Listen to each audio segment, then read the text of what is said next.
La mobilització dona fruits, encara que no es vegem de forma immediata en dona. I per tant és important que continuem amb les mobilitzacions i que les intensifiquem per al que ens pugui vindre en el futur.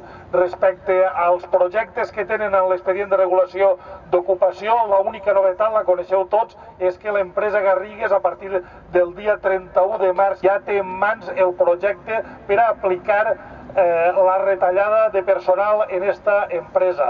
Només la mobilització pot parar el colp. I aquesta mobilització en les pròximes setmanes l'hem d'intensificar. Pedro García declara com a imputat davant de l'Audiència Nacional.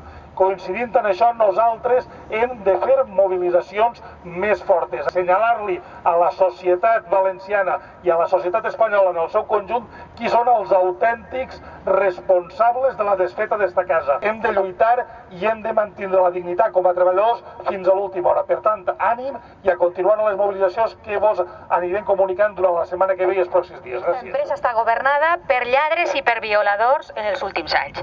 Tots presumptes lladres, presumptes violadors, però per lladres i per violadors. El senyor Pedro García s'ha dedicat a saquejar esta empresa, anem a dir-ho amb noms i cognoms, a saquejar esta empresa. Però no només l'ha saquejat ell, que teòricament estava posat així per a protegir esta empresa, sinó que ha permès que altres saquejadors professionals es dedicaren també a saquejar-la. Esta casa ha estat en mans de Bigotes, de Correa i de tota esta gentola que s'han portat els diners d'esta casa.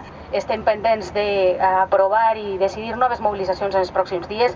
És el moment de mantenir les mobilitzacions, de dir-li a la societat valenciana que nosaltres no som els culpables i que anem a donar la cara fins al final per als treballadors d'esta empresa i per esta empresa. Teniu de temps fins a final d'este mes d'abril per a passar-vos per la UGT que s'ha fet càrrec d'este tràmit o enviar-nos un correu electrònic amb els diners que vos van descomptar en la nòmina d'este mes passat de març per la vaga de falles. Per tant, per favor, si voleu cobrar aquests diners, fins al 31 d'este mes podeu passar-vos per la UGT o enviar-nos un correu electrònic. Molt ànim i a continuar en la lluita, companys, estem a lluitar, vinga!